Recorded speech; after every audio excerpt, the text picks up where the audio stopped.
Okay, so we'll get started for this week. Thank you all for joining us to the Miami Global Brain Tumor Symposium. Just a couple of short introductions before we get started with tonight's special guest. My name is Michael Ivan. I'm one of the brain tumor and skull-based specialists here at the University of Miami and director of our research program for brain tumors. I'm joined tonight by my co-directors, Dr. Morcos, who's the professor and co-chairman of our department here at University of Miami. He's also the director of our skull-based and cerebrovascular program. Dr. Komatar, who is a professor and program director of our residency program, also director of the UMBTI and surgical neuro-oncology, and Dr. Benjamin, who's our newest recruit, assistant professor of brain tumor and skull-based specialist, and director of our Kane's Neuroanatomy Lab. Can't do this symposium every week without the help of our great administration. We have support of the Cancer Center, the university, Christina, Ingrid, Roberto, and Ignacio. Thank you so much for all the hours that you put into making this such a success for the last 16 weeks. If anybody wants to find out more about either our department or our symposiums, we are on social media. You could follow us on Twitter, YouTube, Instagram, or you can visit our website here at neurosurgery.med.miami.edu to find out about future symposiums for both myself, the brain tumor program, the skull-based program, and our residents. Quick teaser, on Thursday nights, we run a very similar symposium with cerebrovascular and skull-based focus. Tomorrow's night, at the same time at 5 p.m., we'll be having a debate looking at carotid endarterectomy techniques with Dr. Wilson, Dr. Harbaugh. So please be sure to tune into that. Also, a quick teaser for next week, we'll be joining Dr. Teo, will be joining us talking about keyhole surgery for gliomas. He'll be joining us from Australia. Be sure to tune in for what should be a great talk next Wednesday at the same time. So quick housekeeping for participants, please, we try to make this as interactive as possible. Use the Q&A button to ask your questions. Both myself, the directors, and panelists will try to get to them throughout the talk, and also ask Dr. Carter at the end. We don't offer any CME or certifications, but you will get an email confirmation documenting your participation. And please be sure to like, follow, and share our videos on Instagram, Twitter, and YouTube. And if you have any ideas for the upcoming symposiums, please be sure to share those ideas with us.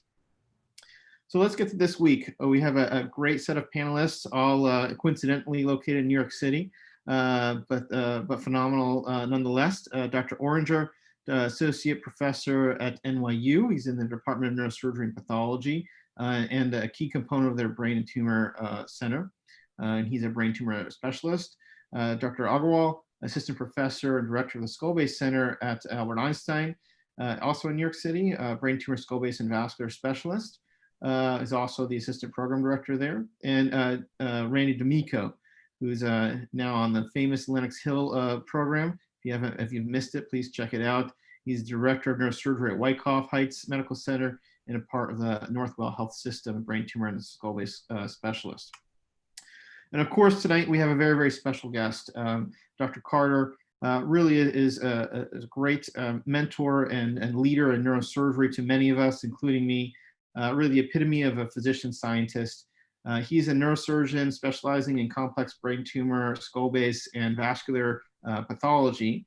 He's the chair of the Department of Neurosurgery at Mass General and the William and Elizabeth Sweet Professor of Neurosurgery at Harvard Medical School, where he leads the brain tumor program. And he joined that department after leading a really successful program at UC San Diego for more than 15 years, where he's had also many, many acclamations occur.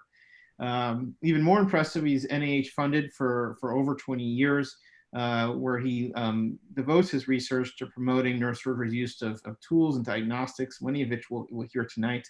Some of that includes leading the first reported EGFR-V3 directed CAR T-cell therapy, and some of the first work that really describes exosomes for glioblastoma patients and liquid biopsy, which is exciting information that I'm sure we're going to hear more about. Obviously, he's extensively published and traveled, lectured around the world. Also on the board of Journal of Neurosurgery and editorial advisory board of neurosurgery. So extremely busy, and I just want to thank him so much for taking out the time to talk to us all tonight and educate us on a very, very exciting topic, which is really what the future of neurosurgery will be. Dr. Carter, thank you so much. Great. Happy to jump in. And do you have my screen out there, Michael? No, if you could just share it again, that'd be great. Okay, let's do that. And here we go. How's that? That looks good. Thank you. Good, thank you so much. So thank you to Dr. Ivan and the rest of the University of Miami team for fostering this incredible global community of brain tumor specialists and those who are interested in brain tumor work. What a honor it is to be with you all. And I think we've all been so impressed by the leadership of Dr. Morcos and the rest of the group at Miami in brain tumor therapy. So it's a pleasure to be here. I hope tonight just to talk a little bit about personalized brain tumor diagnostics and therapy. Where are we in 2020? This is a very big topic. We'll be able to scratch the surface a bit, but I hope that it's of interest to those who are participating and listening tonight. So let's see here. And really appreciative also of my panelists, Drs. Oranger, D'Amico, and Agarwal, who are with us this evening. So I want to highlight a few different ideas. One is the concept of personalization in the context of low genomic complexity. And I'm going to use craniopharyngioma as a case study in that. I'm also going to talk a little bit about targeted therapy for what we would consider a classically surgical disease, that's meningioma, with a little bit more complexity genomically. And then also how to consider personalized therapy in the context of a molecularly complex entity, which in this case would be GBM as our example, and some of the challenges and strategies there.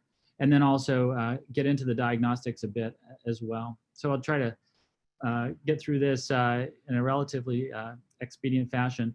Here's the general notion that by understanding better the molecular characteristics and features of a given patient, we can more appropriately direct a targeted therapy to their lesion instead of simply applying a similar therapy to an entire population.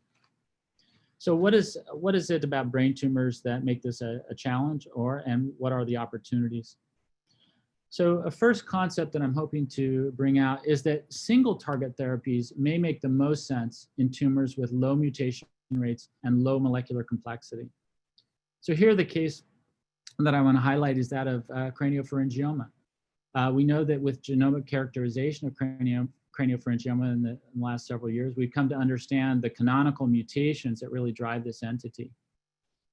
And importantly, craniopharyngioma on the spectrum of tumors writ large, ranging from aggressive carcinomas to other types of tumors, it's relatively in the category of a low mutation rate. So these canonical mutations occur, but the driving to have many more mutations is less so than in other tumor types.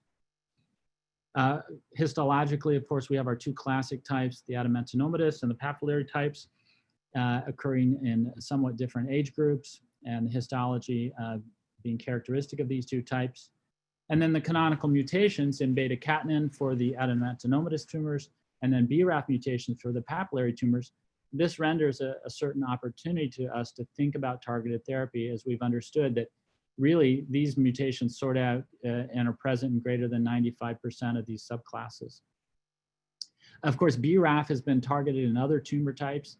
There's a large pharmacology and associated industry behind BRAF and its associated downstream MEK pathway in terms of agents that have been developed, embedded in other tumor types. And there's actually been some successes, of course, in other cancers, including melanoma, with the caveat and the notation that sometimes early clinical resistance can develop as additional genetic mutations are acquired.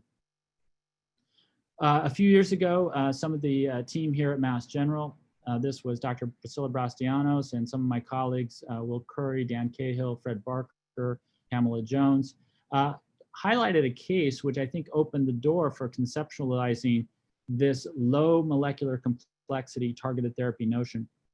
And in this particular case, this was a patient who was in their 30s who'd had a multiply recurrent papillary craniopharyngioma. And you can kind of see through this course how dramatic this was. An initial resection at an outside hospital. Then within a few months after the initial resection, a recurrence with an emergency decompression, and then several repeat recurrences as this tumor rapidly regrew after multiple resections, including after initiation of additional therapy, such as radiation therapy. And so in this particular case, the patient was noted again as is typical of the papillary cases to have a BRAF V600E mutation. And so this patient went under a combination of BRAF and MEK inhibition. And this was the time course that was observed in this particular case report. And you can see that within just really a few weeks, there was dramatic shrinkage of both the solid component and the cystic component of the lesion, which opens up a new concept that either in the neoadjuvant setting or in the recurrent setting, such therapy could conceivably be applied. And interestingly, some of the histology on this particular case was quite fascinating. Pre-treatment, the classic features of a craniopharyngioma were noted, but post-treatment, the combination of fibrosis and substantial infiltration of macrophages really suggested that this was an important immune-promoting strategy for bringing this tumor under control. And again, on the follow-up resected tumor tissue, as this patient underwent treatment followed by, again, a more definitive resection, this infiltration of CD8-68 positive macrophages was noted, as well as CD4 and CD8 cells. Also, the patient's mutation was detectable in their blood pre-treatment, consistent with release of particles from the tumor and the ability to sample that blood. And in the post-treatment and post-operative sample, a normalization to nearly that of negative controls. So this we'll touch on a little bit later, but opens up the notion of liquid biopsy or liquid diagnostics, even in the histological sampling phase of this patient's course. And importantly, this patient, upon resection after initial treatment, this patient had the preservation of the one unique clonal event. In other words, this particular tumor type was not spinning off additional mutations to overcome this resistance in this particular patient. And since then, there have been a number of other case reports similar to this, highlighting different approaches with BRAF inhibitors for papillary craniopharyngioma. And this is another figure highlighting, again, similar shrinkage after a period of time of treatment, as is seen in this particular case. So in this context, Priscilla Brastianos, who's a neuro-oncologist here at Mass General, developed with the Alliance community the concept of a phase 2 trial of BRAF and MEK inhibition for papillary craniopharyngiomas. Here's the notion of the trial. A patient has measurable disease. It's been biopsy proven to be papillary craniopharyngioma. And then the patient goes on with a combination of either BRAF and MEK inhibition for 3 months of therapy. There are 2 cohorts. In the neoadjuvant cohort, patients are treated and then they go on to definitive surgery and radiation. So this might be a larger tumor that one envisions shrinking down prior to surgical resection. Or in a recurrent cohort, and this would be cohort B, this would be a patient who had already had a surgical procedure, perhaps thought to be definitive, is now recurring. And so this is cohort A. Again, it's the newly diagnosed patients. This is an analysis of CNS response rate after 3 months. This cohort enrollment is complete. It was completed not very long ago, and analysis is underway. And I anticipate that you'll be able to read the results of this within the next few months as Dr. Brastianos gets this work written up. Cohort B is the recurrent patient, and again, same scenario, treatment.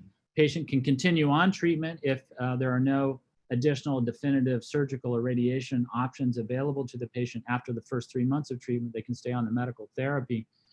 And this cohort is still enrolling. So if you have a difficult patient, and remember, there are only about 300 craniopharyngioma patients in the United States every year, but if you have a difficult patient, I'd be happy to put you in touch with Dr. Brastianos, for a patient with a recurrent tumor who might be a candidate for this trial. So this is kind of an exciting concept for a challenging tumor, the idea that we might be able to target canonical mutations in the context of low complexity. So let's stay tuned on that. Let me highlight now some notion of targeted therapy in the context of what we feel is a classically, really a surgical disease, and that's personalized medicine for meningioma.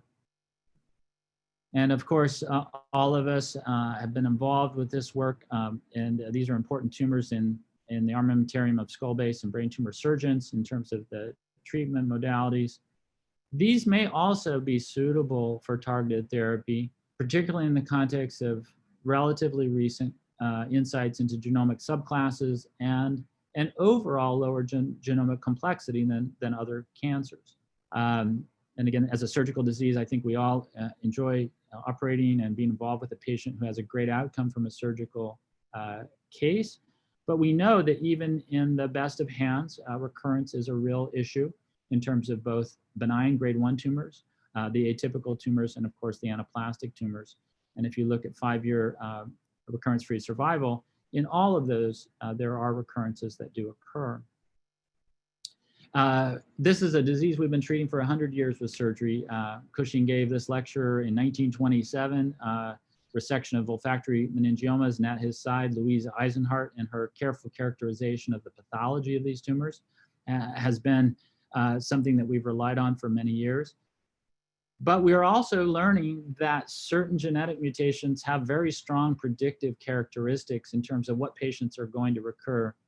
So for example, in the rhabdoid meningiomas, BAP1 mutations are highly predictive, and the alteration in BAP1, if it's lost, portends a very poor prognosis in terms of recurrence. We also know that from the von Deimling group out of Germany, that Terp promoter mutations have a very strong correlation with risk of recurrence. So there's, beyond the histology, genetic information that's quite valuable here. Systemic therapy generally has not been particularly exciting. Applied to the entire group, we just see very low response rates. And this is a series of studies that was reviewed in a meta-analysis a few years ago, and very low response rates. But in that context, there really has been a genomic revolution in understanding meningioma.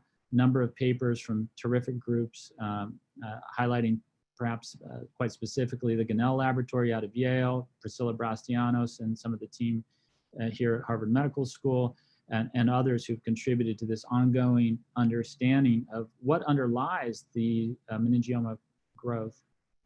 And we've moved from our understanding that NF2 is a substantial contributor to at least half of the tumors to really seeing a fleshing out of all the different subclasses of meningioma types, TRAF signaling in combination with KLF4 or PI3 kinase, and smoothen for the anterior midline skull-based tumors, and then a number of other subclasses. Approximately 6 or so major classes of genetic mutation for meningioma. So how does this help us as surgeons? Well, in this context, again, thinking back to those difficult patients that recur, we do note that meningioma, again, falls into that category of a lower molecular complexity tumor, and therefore potentially the targeting of one or more of these mutations in combination would be of utility in this disease, particularly in the recurrent setting.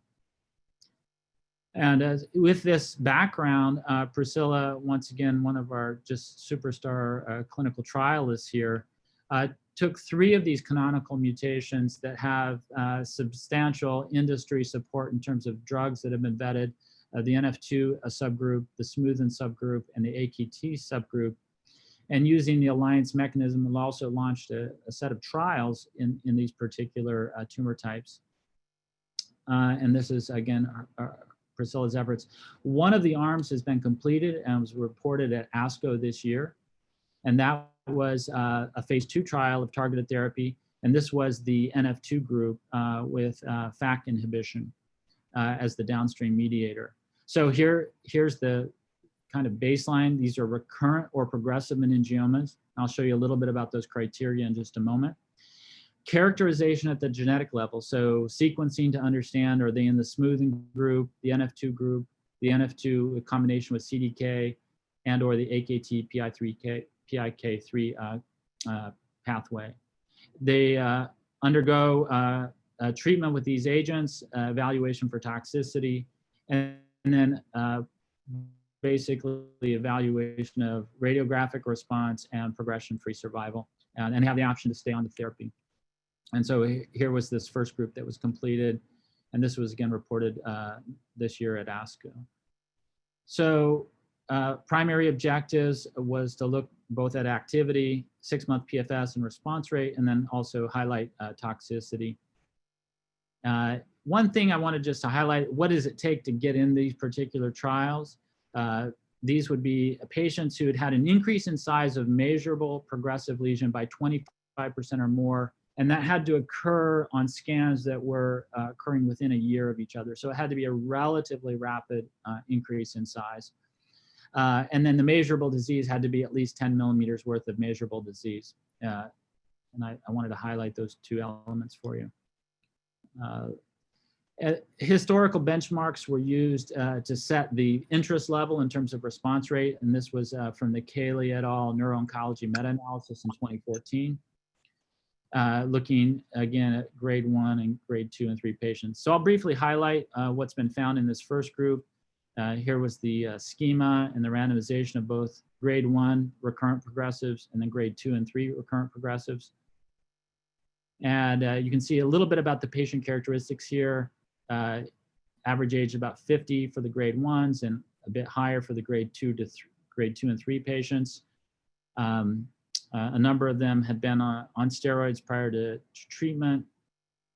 Most of everyone had had previous surgery.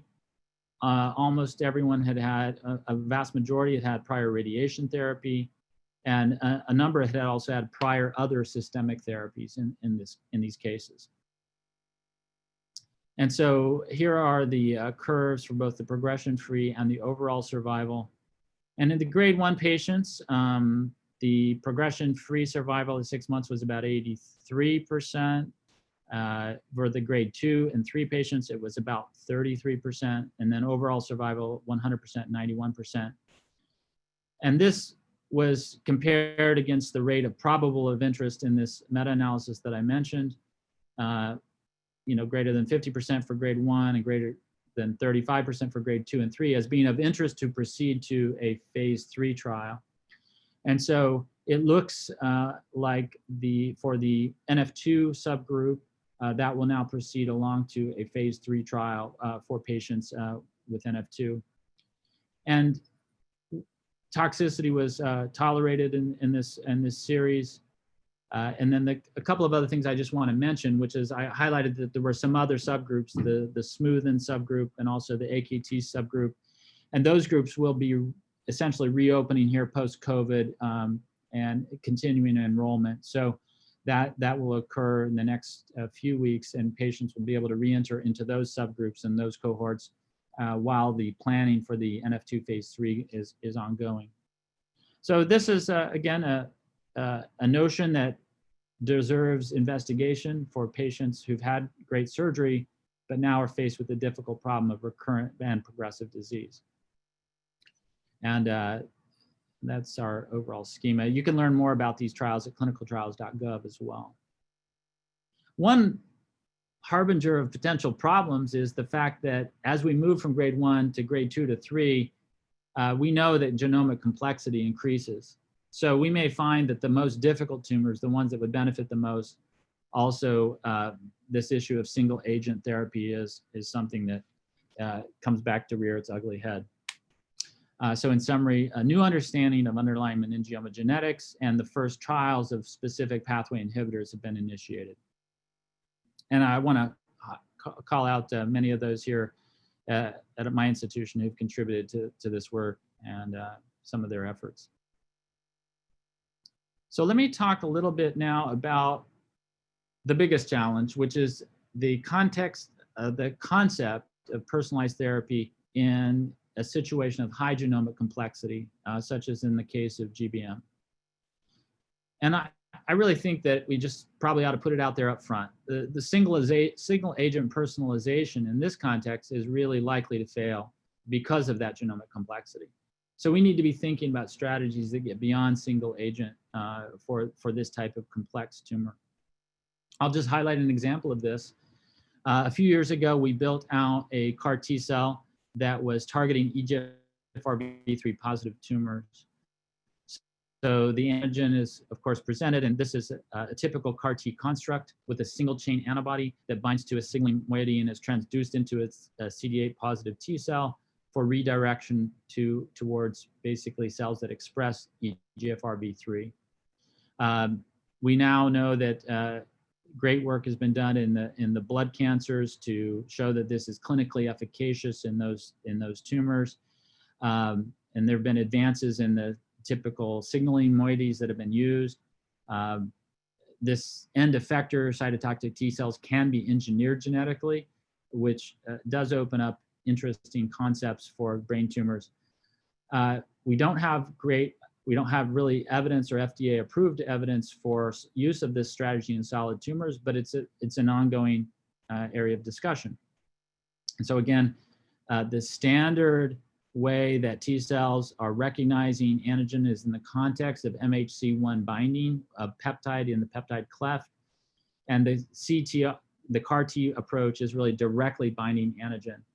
And so this strategy gets away from a glioma, for example, that had downregulated MHC1, and that's the notion. And of course, V3 as a target is an interesting one. It's present in a substantial proportion of tumors.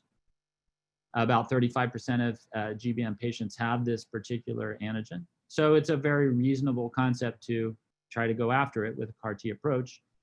And we've continued to develop different CAR-T strategies on this. This occurs in the context of immunotherapy and the revolution in immunotherapy for cancer generally. And we know, again, that the blood-borne cancers have really pushed this along. The transduction process has gotten systematized and standardized, and it's relatively straightforward for biopharma to now produce these cells with these modified receptors. This is a little video. I don't know if it'll show particularly well over Zoom, but we'll try it. This is a plate with a variety of U87 EGFRB3 positive cells on the right-hand side and U87 EGFRB3 negative cells on the left-hand side. And as these T cells start to scan the tumor cells, what you observe is that on this side of the plate where there's the cognate receptor on the T cell and the cognate antigen on the tumor cell, the cells are essentially wiped out one by one. And so there's a clearing of these EGFRB3 positive cells in just a very short time. However, here on the left, where you're antigen negative, there's essentially no clearing. The cells are very specific. They're going after only the antigen that's present, and the EGFRB3 positive antigen that's present on the right-hand side. So this is really a warning shot over the bow for therapies like this, monovalent CAR-T, in the context of a complex tumor. And in fact, this was borne out from the great work that came out of Penn by Don O'Rourke, when they actually did this in patients, and they showed that there's an initial response to the infusion of systemic infusion of CAR-T cells, but then in a relatively sort of rapid fashion, there is recurrence of disease. And what is observed in that context is when you look histologically at the untreated patient that was initially EGFRB3 positive, now at recurrence post-CAR-T EGFRB3 treatment, you're now EGFRB3 negative. So you've run out your resistance clone in this context.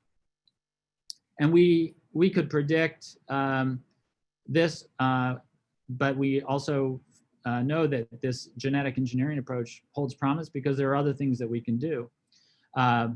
Heterogeneity is critical in GBM, and Mario Suva here has been really interested in single cell RNA-seq. And if you're interested in this, I'd point you to this paper in Cell in August of 2019 from the Suva lab. Mario's a terrific neuropathologist here, and he's shown that GBM really lives in his RNA data in 4 different states, each with different expression programs, and that GBM can morph between these states with therapeutic intervention, making it a very difficult challenge. We have a chief resident here, Brian Choi, who will be joining us with faculty, and Brian has really sought to take on this challenge. So one of the things that Brian's been doing is taking standard CAR T and modifying that to try to come up with something new. I'll show you a little bit about his work just because I think it's so interesting. In this context, what Brian is doing is he's created bispecific T-cell engagers, or these are bispecific molecules that bind to an antigen on the directive T-cell, as well as an antigen on the tumor. And bringing those two in proximity, allowing the T-cell to engage the killing process on the target cell. And so here's a conventional CAR that has a single chain antibody targeting an antigen. This would be a bispecific CAR, a double transduction of a T-cell that allows you to go after two antigens. This is what is called a CAR BiTE, or we've renamed this a CAR team. Turns out that BiTE is a word that's already been basically protected from trademarks. So team stands for T-cell engaging antibody molecules. And so this cell produces a CAR, which takes it into proximity in the tumor microenvironment and milieu, but it also secretes a team, or a T-cell engaging antibody molecule that has a bispecific nature to it. And in this particular case, I've drawn out in the schema here, the idea might be that you would have an anti-CD3 to engage the T-cell and an anti-EGFR wild type to engage the more common EGFR wild type amplification that exists in GBM. And what Brian has shown is that if you take this approach, you can get secreted BiTEs to engage now bystanding T-cells that are not transduced, they're not specific for the tumor, but they can then cause that tumor microenvironment to become an anti-tumor microenvironment through these secreted molecules.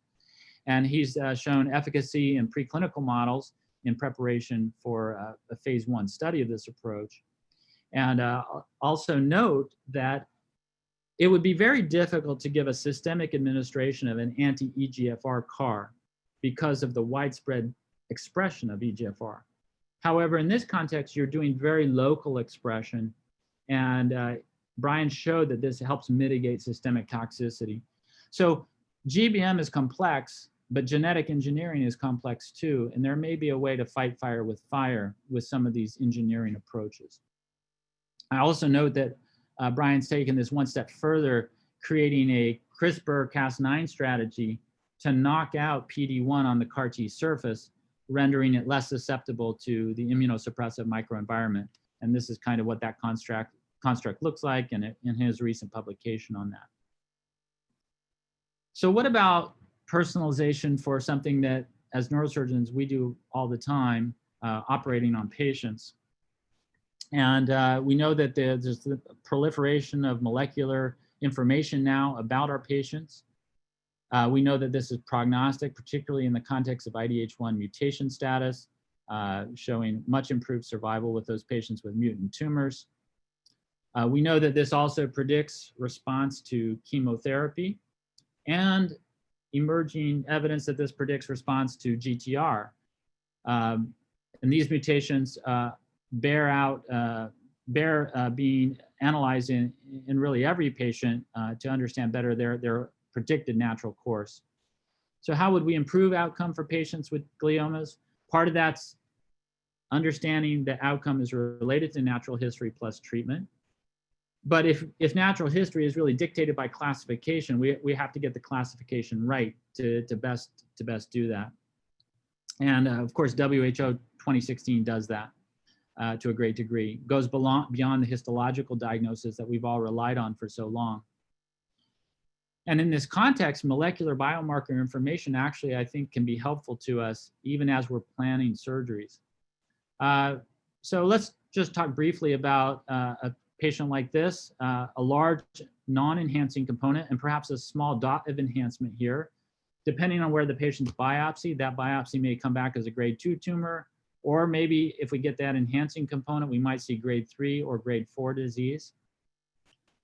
There are limitations to stereotactic biopsy based on sampling, and there can be divergence between the stereotactic biopsy and the ultimate resection result because of that. We know that in low-grade tumors, IDH1 mutation is very frequently noted, and it's canonical. It occurs at certain hotspots. So if we could understand understand that IDH1 mutation really equals low grade, that might allow us to use that information either peri-procedurally or pre-procedurally to dictate how we might attack that tumor because of a potential differential benefit to better resection in such patients. So a new paradigm, again, molecular groups versus histological groups. Let's maybe skip this slide. So we've all heard the notion, just remove the tumor, resection helps every patient, but we're always balancing differential benefit versus risk. So while it may help an older patient with an IDH wild type tumor a small amount, it may significantly help a younger patient with an IDH1 mutation to really do that aggressive resection and bear out some of that risk of that more aggressive surgical resection. So we might replace the notion of just take it out with take out the right amount based on these data. And again, these are some data just showing survival curves that GTR helps patients of all ages, but the benefit is greatest in younger patients. And similarly, it's greatest in lower grade patients in terms of the effect of GTR. And then Dan Cahill here has really emphasized that in these best prognostic groups, if IDH1 mutation occurs, we see the best result from gross total resection of both contrast and non-contrast enhancing components. So here's an example. This is a patient, 48 years old, is a seizure, biopsy, anaplastic astrocytoma, IDH wild type, within a few months, post-chemo radiation, multifocal enhancement, and GBM. Low survival. Here's another patient, 47 years old, same thing with a seizure, anaplastic astrocytoma, IDH1 mutant, stage resection to get both the enhancing and the non-enhancing component. And now 10 years later or 11 years later, no evidence of disease. So vastly different stories and maybe different patients in terms of pushing the envelope on the resection. And so this is a summary of how molecular biomarkers might help us. I'm really excited to hear more from our panelists about intraoperative diagnosis as well, because I know we have experts in that. And just want to bring out this concept that mutant IDH1 tumors and wild type IDH1 tumors, while both receive benefit from resection, the benefit is expanded in IDH1 positive tumors.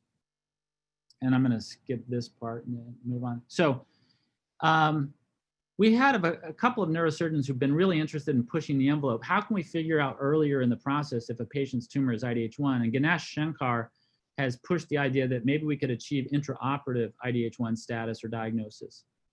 And so what Ganesh has published on is rapid intraoperative molecular characterization of GBM.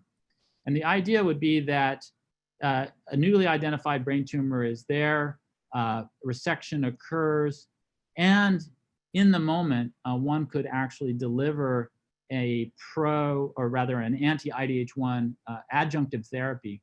And he's been working with MIT scientists on polymer-based strategies for this. But a big critical element of this is, can you get the diagnosis quickly?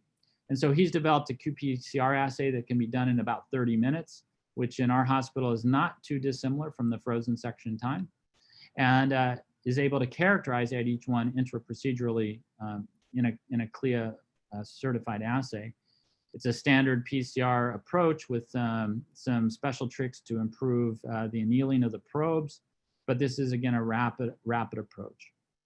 And in Ganesh's paper, he highlighted that this could be done in the intraoperative context and that this correlated directly with the final and ultimate pathological diagnosis in these patients.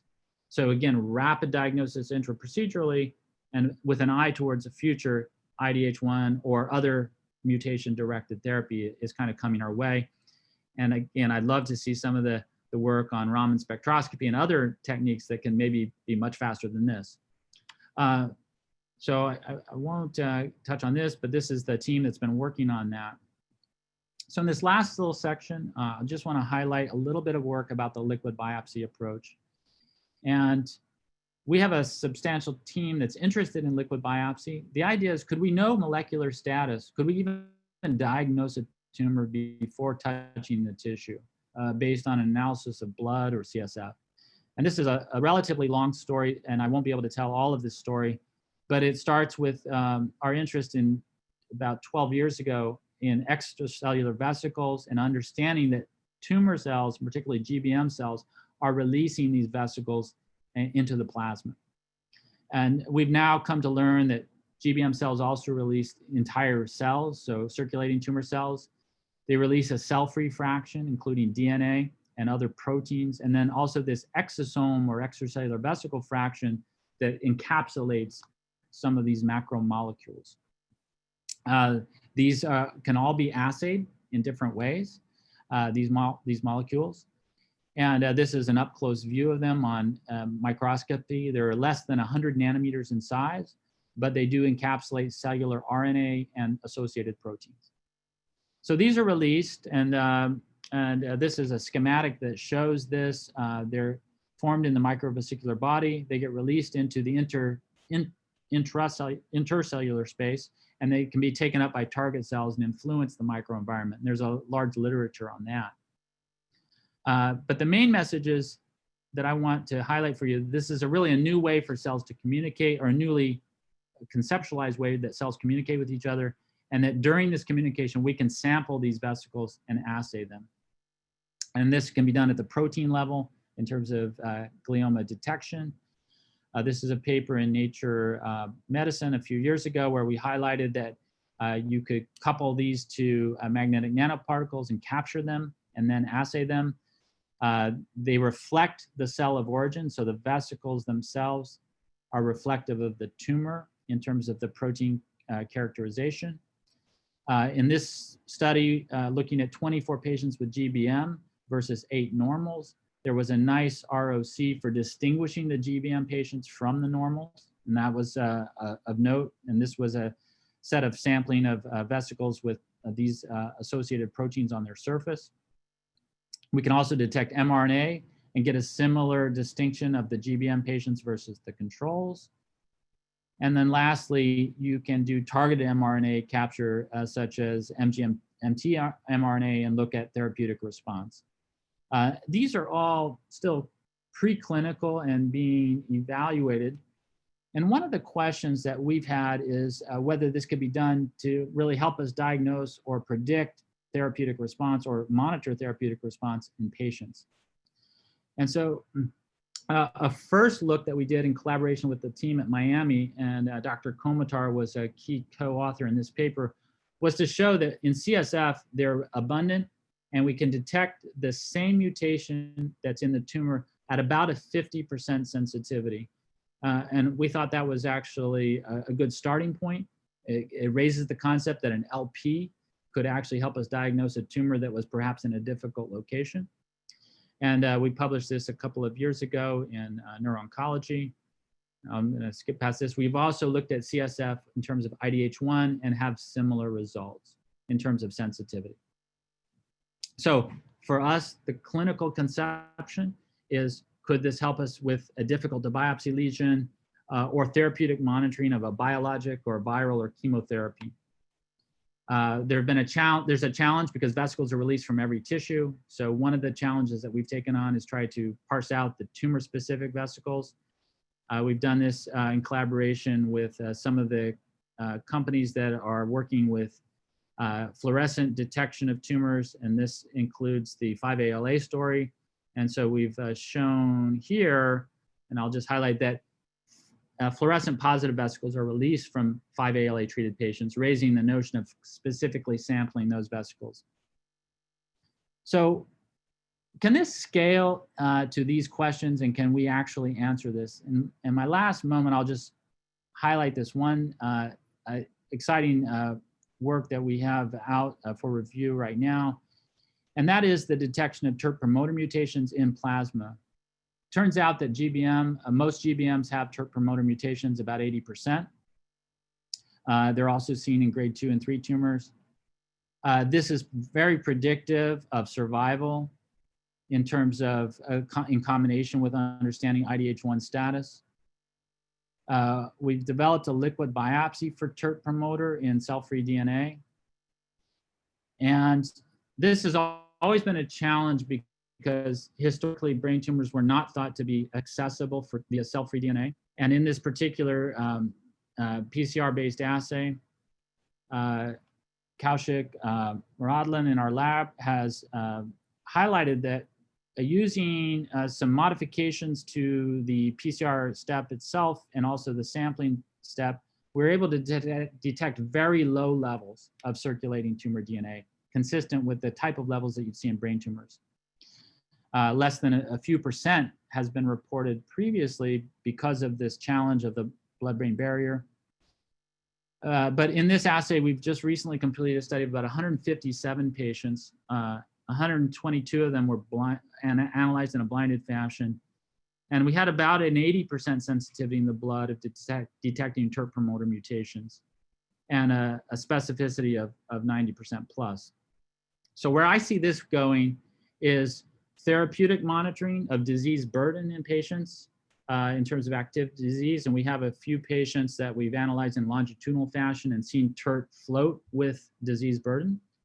And then also the concept that in some cases, in combination with radiographic imaging, we would be able to diagnose that patient pre-procedure, pre-touching the tissue.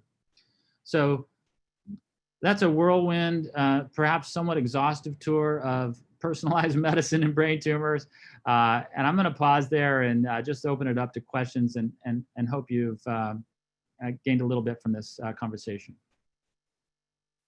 No, thank you so much, Dr. Carter. I mean, that was a fantastic talk. And, you know, it's just fascinating on how much of that's really just been the last 5 or 10 years. And before that, really, there's not that much. And we're really hoping that this will continue and give us more opportunities for targeted therapies. One of the questions that I had was, you know, as we start for the craniopharyngiomas and meningiomas, as we start to find these occasionally really effective therapies like the BRAF, how do you then go as a surgeon and start deciding as to when to use them? Are they neoadjuvant or post-adjuvant?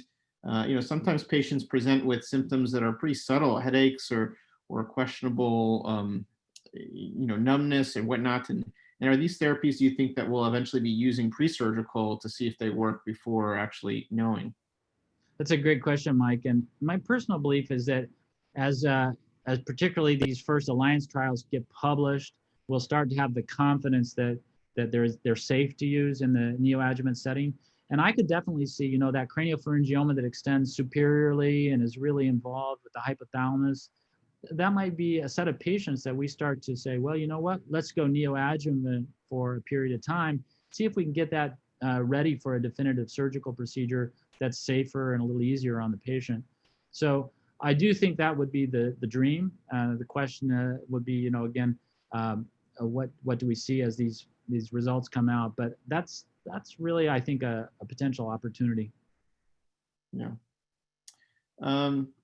One of the questions too is looking back. You know, there's been, I always like to say, there's been like over 1,000 clinical trials on glioblastoma to date, right? And so far, we've had like 3 that have been positive.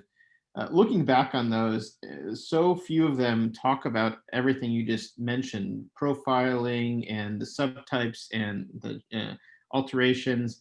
Is there any that come to mind that you wish would have been done over, but yet kind of looked at kind of the molecular abilities that we have today with you know, the subtyping and the stratifications of all the kinds and with maybe some promise? Yeah, you know, I think it's a great question. One of the things I think, Mike, we all would wish for is better tissue sampling post-treatment and really understanding, are we actually having an effect at the molecular level? And there may be techniques that we can do, but even to get into the culture of saying that it's so critical to understand for a given patient that we have additional information, I'm hopeful that at the intersection, I mean, obviously tissue analysis is gold standard, but I'm hoping that at the intersection of tissue analysis and correlatives with liquid biopsy, we could at least get a flavor early on of the efficacy of a therapy and perhaps start to do trials that allow us to say, fail fast and move on to a different approach for a given patient in combination with the stratification. So I guess I don't know that I would go back and specifically redo those trials, but I think on a go forward basis, we could plan trials that helped us answer some of these questions. Yeah. Well, Bob, that gets to something that I think about all the time. I read The Emperor of All Maladies, and you read about how childhood cancer, they would give patients 5 drugs, and you alluded to this in your talk. And they, it wasn't targeted in any way. It was just 5 massive, bombs basically. But they did well. They treated the kids and they recovered, and due to the resilience of children and whatnot. What are the limitations to proceeding with multiple drugs, targeted drugs at the same time that really kind of attack, multiple areas of GBM progression in our research? Yeah, it's so interesting. I sit on study section, Randy, and the vast majority of trials that I see coming through are really single agent trials. And if you think about it, in a given investigator, they have a relationship with one pharma company, but the moment that you say, oh, I want to do your trial in combination with another company's agent, it just falls apart, right? Yeah. I think though, hopefully over time, if we start to say to companies, you know what, your agent, I didn't show the data, but we have a kinase inhibitor trial where we showed with exosomes, we were able to really tease out the patients that were going to have a response clinically through markers. And maybe that combination of saying, hey, come and join with us, let us do a multi-patient trial. We're only going to use your drug on the most appropriate patients.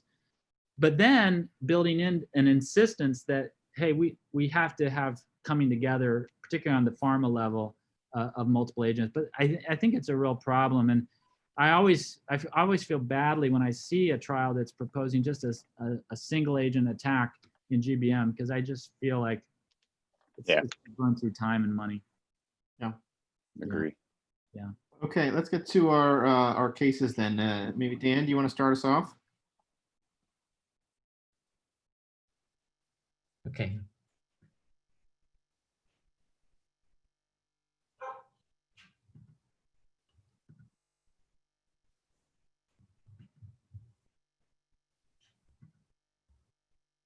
Okay, so Great, that's good, thanks.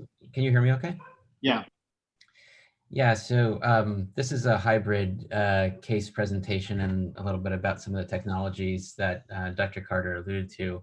I want to start off by thanking University of Miami, Mike in particular, and the other panelists, and everyone except for Dr. Carter, who I have to follow. I mean, following Dr. Carter is pretty tough act to follow. So Thanks for going first, bud. happy to be here. So first, I'll start with disclosures. I'm going to be talking about some technology I'm developing in collaboration with industry, and it's important to acknowledge these conflicts of interest. And first, we'll dive right into a case, a 76-year-old gentleman I recently treated with this following scan here. As the radiologist said, 2 large, complex, heterogeneous masses, intraaxial with hemorrhagic foci. And the radiologists conclude that these are most suspicious for metastases. I think I'll just pause there and get Dr. Carter's take on this case and the other panelists to see what people think about it. Yeah, thanks, Dan. And it was fun to hear the sirens in the background. I felt like I was in New York for just a moment there. But no, this is obviously a really tough case. The heterogeneity of enhancement and the associated vasogenic edema. I'm suspicious of potentially multifocal malignant astrocytic disease, but obviously Mets are in the differential as well, and I'm sure that our panelists have other thoughts too.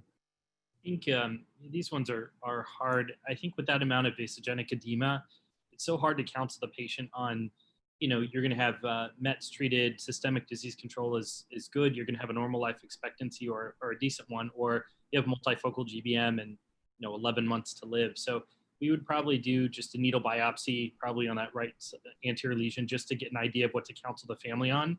Keep them in-house and then get the path back, and then go for a full resection if there were bilateral mets. Yeah, I think that I agree with you, Vijay. Obviously, the conversations are very, very different. But I think, and I hate stealing Mike's thunder, but I think actually Miami just published data about what to do in these situations, right? That's pretty convincing. And I think in this case, if you can safely do, it depends what the symptoms are, obviously depends what the systemic workup is, but removing either the larger or the more symptomatic lesion, trying to preserve quality of life here, there is, a potential benefit that at least anecdotally or, with some support. So but definitely a tough case and definitely a long conversation. Yeah, thanks, Randy. I mean, we just looked at our multifocal glioblastoma series as he's talking about, and in cases where we felt that you could still get a meaningful resection just because they're multifocal doesn't mean you shouldn't offer surgery. I mean, obviously, this case it's very challenging, like you said. It's very equal kind of volumes almost. I mean, obviously the right's a little bit bigger, but the left is very close to speech. But if the left one was smaller, and even if you knew it was glioblastoma, currently we found that if you could, the larger lesion is 80% or more, still approaching it as a glioma resection and removing it has benefit to the patient. Yeah, so excellent thoughts. I'll come back to what we did in a second. Just going to advance to the next slide here. So when we're thinking about a lesion like this in the OR, I took this idea of a basic box step from Dr. Lawton, one of the talks that he was giving about how he approaches aneurysms. And our first goal when we take a patient like this to the OR, whether we're doing a biopsy or resection, is to verify that we have lesional tissue. Once we know we have lesional tissue, then the question is it neoplastic or is it non-neoplastic? Because that's always, non-neoplastic processes are always part of the differential. If it's not, if it's an inflammatory condition, an infection, a stroke or something else, then medical treatment is most appropriate. If it is neoplastic, then we have to think about, well, is it lymphoma or germinoma or some other type of neoplasm that is best treated without surgery? So if it turns out to be lymphoma or germinoma, the operation is over and the patient opts for medical treatment. If it's not, then the question is this something that's arising from the brain or something that has spread to the brain? If it's not intrinsic to the brain, we're thinking most likely metastasis or meningioma. If it is, then the question is this high grade or low grade? We usually have some suspicion, but in a lot of cases, like a couple of the cases that Dr. Carter showed, it's not immediately obvious which is which. If it's high grade, we're thinking glioblastoma, anaplastic gliomas, or PNET. If it's low grade, we're thinking about whether it's diffuse or whether it's focal. If it's diffuse, it's going to be astrocytoma or oligodendroglioma, or something very rare, but usually they fit into those categories. If it's focal, it's going to be pilocytic ganglioma, or something, there are numerous, focal gliomas that are much less commonly encountered. But this is the framework that we have to have in our minds generally when we're taking a patient to the OR. And we rely very heavily on our pathologists to allow us access to this decision tree, because as surgeons, we see tissue that looks kind of normal, we see tissue that looks maybe abnormal on a macroscopic scale, but this entire pathway is something that occurs on a microscopic scale. So rather unnaturally, going back to the time of Cushing, there's been this barrier between neurosurgeons and their pathology lab. And although Cushing argued for the importance of understanding diagnosis on a microscopic scale, because that diagnosis happens in a way that's physically separated from the OR, it's hard for us to access this. So my focus has been essentially in figuring out a way to eliminate that barrier. And we've done this through this tool that is called stimulated Raman histology that we developed out of a basement lab in Harvard, and have now done, personally, I've done over 1,500 cases with the technology, and I'm pleased to report that an increasing number of centers across the country have adopted this, and we're well over 2,000 cases done with this technology which you can read more about. But what it allows us to do in the context of the case that I mentioned is to eliminate the guesswork about the diagnosis and to be able to nail that diagnosis within minutes in the operating room. So in this case, when we took this tissue, took a little piece of the left frontal tissue, we put it into our imager in the operating room. And what we saw was tissue that demonstrated evidence of viable tissue in some areas, necrosis in others, glomerular microvascular proliferation, cellular pleomorphism, mitotic figures, tumor cells that had long glial processes. And we knew right away, this is glioblastoma, this is high-grade glioma. So, you know, the box step is straightforward for this. We know maximal safe resection is the key here. And we also know that in the context of multifocal GBM in a 76-year-old, we have to really think about what the implications of our surgery are going to be on the little time that this gentleman likely has left. So what the technology allows us to do, and what I think is cool and personalized about the technology, is that we can understand exactly what the pathologic process is that we're dealing with within minutes in the OR. That being said, as neurosurgeons, our training is primarily surgical, and it's a pretty big idea to bite off all of neuropathology as well, incorporate that into our practice. So one of the efforts in our lab has been to automate the process of diagnosis. And the images we acquire with SRH are natively digital, and they're very well accustomed to being analyzed with the help of brilliant individuals like Todd Holland, who you see here, to apply techniques of artificial intelligence and specifically image analysis to be able to predict diagnosis very rapidly. And so we have established a pipeline and validated that pipeline in collaboration with Dr. Ivan and his group at Miami that allows us to achieve multi-class diagnosis. We can differentiate among the 10 most common types of brain tumors from tissue to diagnosis within 2.5 minutes. And we validated this in a prospective trial of 278 patients across 3 institutions, including Miami, Columbia, and Michigan, and found that the automated pathway was 94.6% accurate, while the conventional pathway where pathologists were reading H&E slides was 93.9% accurate. Interestingly, there were no overlapping errors, which creates the possibility of developing this as a tool for pathologists to ensure that errors are not being made. At this point, though, it is important to note that what Dr. Carter was bringing up about the importance of molecular diagnosis really has implications in the operating room too. And the next generation, as he alluded to, is to not just be thinking about the morphologic diagnoses in our box step, but to be taking a more granular and more accurate, really, approach to being able to understand, okay, is this an MGMT mutant glioblastoma, or is it going to be, I should say, is it methylated or unmethylated? Is this an EGFR mutant GBM? If it's a low grade, is there an IDH mutation present? Is it 1p19q or ATRX? What's the Terp promoter status? If it turns out to be a circumscribed glioma like pilocytic or ependymoma, does it have a BRAF V600E mutation? And so what we've been able to do is apply some of the same types of AI technologies to be able to make that bedside AI-based molecular classification a reality. And this is really a work in progress and being driven by Dr. Holland, who was my postdoc and is now starting his faculty career at Michigan in the coming year. But what we've been able to see is that we can take the morphologic cues that we see in the tissue in the operating room and with greater than 90% accuracy predict the genetics.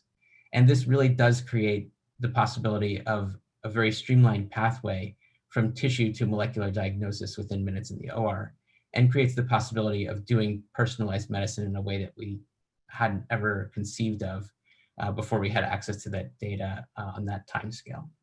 So this is kind of my take on where personalized diagnosis is going specifically in brain tumor surgery and glioma surgery. And I want to acknowledge many individuals, a few of which are listed here, who have helped out incredibly in the development of this work.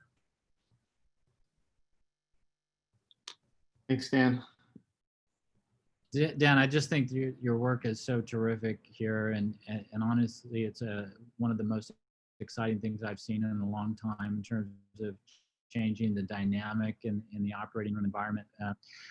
Two questions. It seems like obviously you must have immediate applications as it relates to sampling strategy.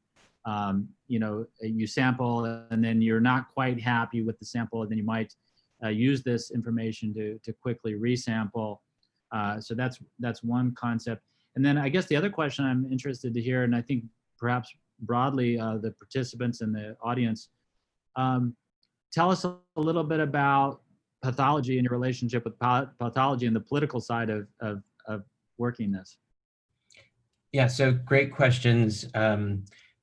So probably the application in which the technology is most useful is the one that you mentioned, verifying that what you're sampling will turn out to be diagnostic in downstream molecular analysis. And making sure that as neurosurgeons, we're not wasting time sending tissue that's not going to be diagnostic. We're not sending that necrotic material from the center of the tumor. We're actually sending viable tumor to pathology. So we found that to be incredibly useful. And I won't send something to pathology unless I've verified that it's diagnostic tissue. So that's streamlined things quite substantially. And frankly, I don't send frozen sections anymore because we have this pathway integrated into our health system and a relationship with pathology that allows us to work with them in a collaborative fashion. And sometimes when I present this idea that neurosurgeons will have access to pathology data, people are like, well, aren't the pathologists concerned that we're going to be taking their jobs, or is AI going to be taking their jobs or something like that? But what the pathologists grow to realize is that the technology benefits them directly. First of all, when we do send them tissue, it's tissue that will be diagnostic. And second of all, they've found that they can actually make diagnoses based on the SRH images that we get in the operating room. So our images are directly transmitted to the laptop or desktop computer at their desk.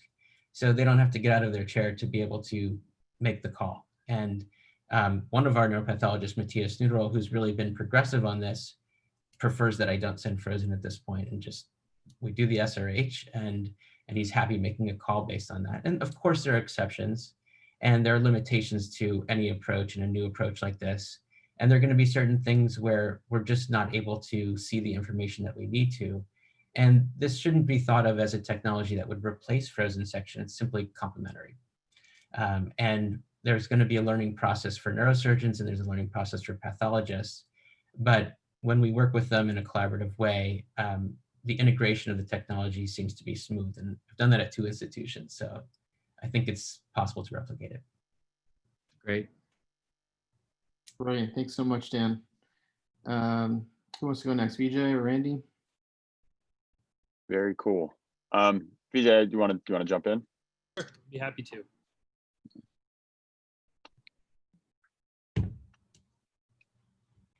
Mike, can you see that okay? Yeah, looks good. Thanks. Perfect. So, you know, thanks to Mike and the whole Miami team. This is outstanding what you guys have done. Thanks, Dr. Carter and Dr. Oranger and Dr. D'Amico. Admittedly, my talk is on personalized medicine. Most of my practice is actually in the field of skull base. It's about 60% endoscopic and 40% open. But I think we're a bit behind the malignant cancer field. And I think there's been so much advance over the last 10 to 15 years. And we're just playing catch up here. And the two things that we've been working on here at Einstein are really transcriptomic differences in high-grade gliomas. And the thought here is that most people, when they look at high-grade gliomas, group grade 2 and grade 3 meningiomas into the same group. So when I first started here, we sort of made this a focus, and we found that the grade 2 patients really had variable outcomes.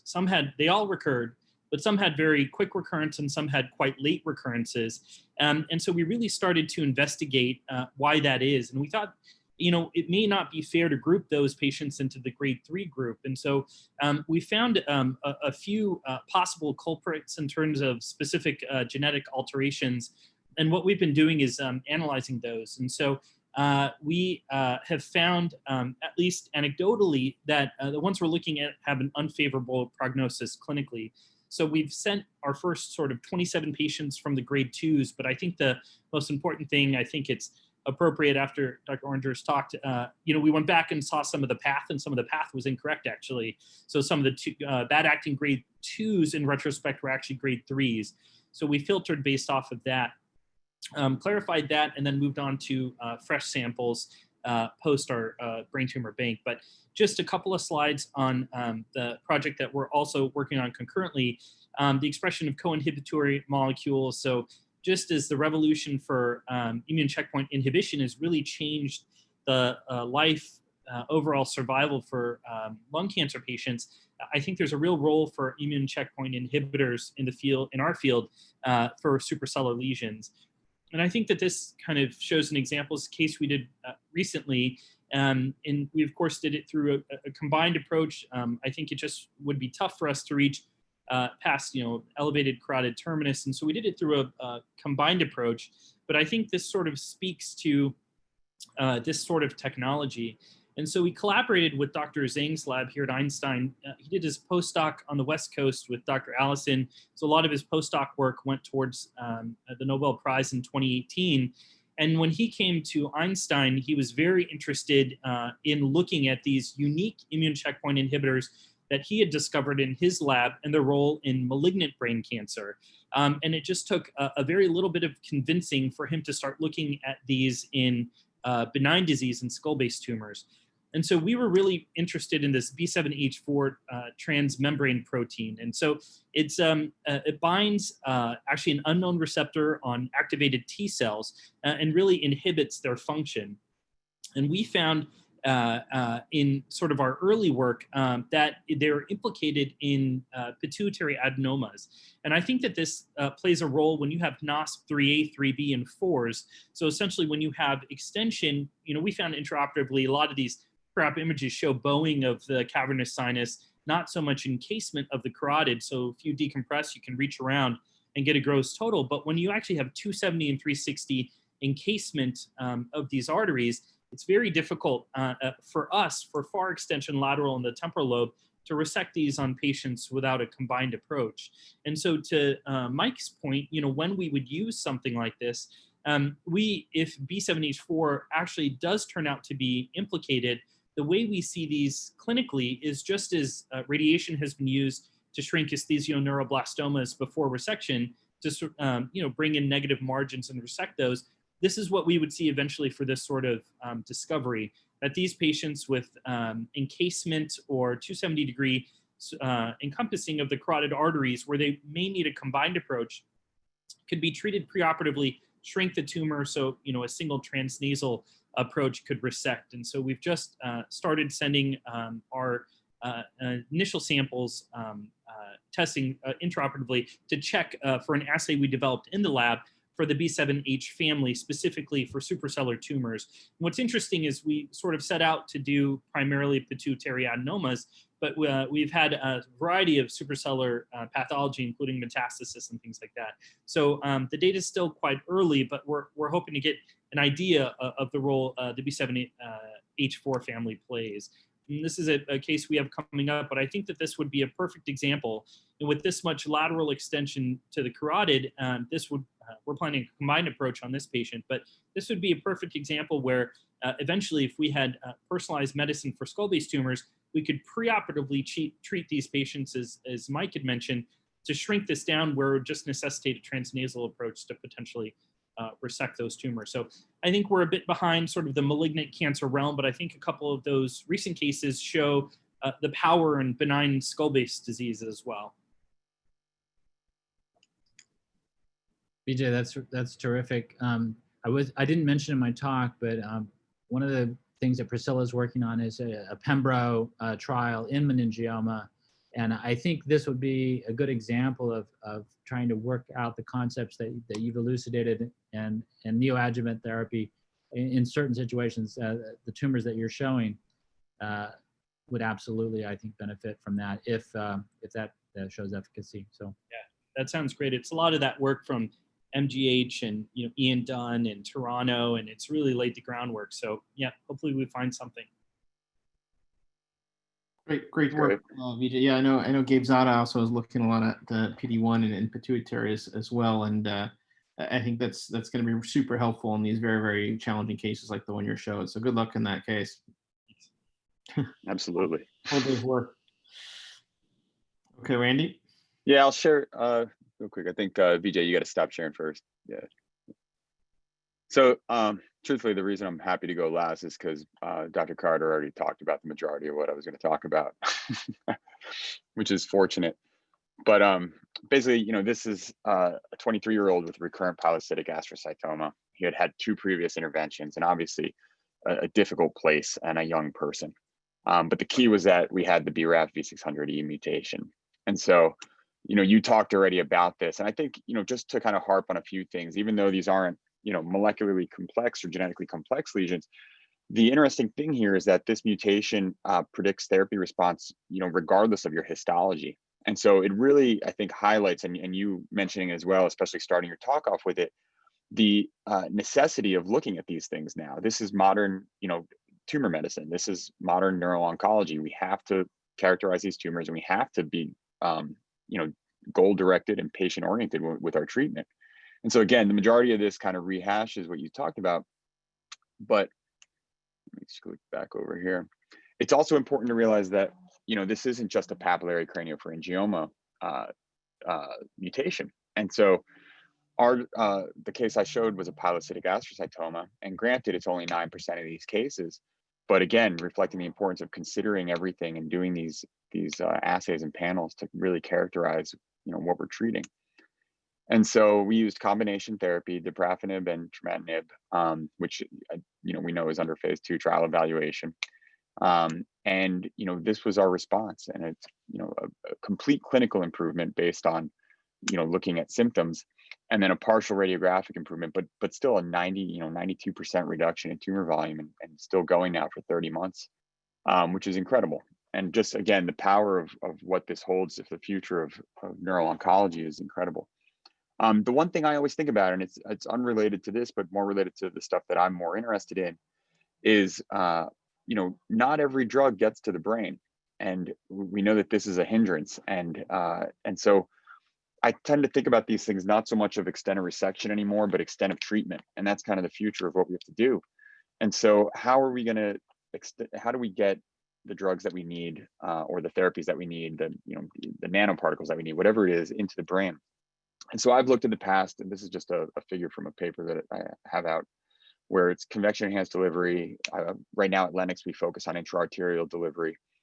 But I'm curious, Dr. Carter, have you guys looked at this, and is this a consideration when you guys are looking at your novel therapeutics, or what techniques you guys have used to look at this? Yeah, we've been interested in CED and participated in some of the earlier trials on CED. But I think, Randy, you're bringing us to a really important point, which is maybe there could be a shift in the standard approaches to allow for repeated, again, sampling to know, hey, are those agents actually getting in? Are we getting histological biomarkers, or whether, or perhaps Raman biomarkers of actual efficacy and an alteration? So here's an idea that we could put out there. Let's say that after a GBM resection, it became some form of a standard under protocol to put in, an Ommaya for CSF sampling, and be able to sample serially over time in a patient that was going to be participating in a certain targeted therapy, and really assess. The CSF is a little better for the liquid biopsy, in my opinion, present day. So that's one concept.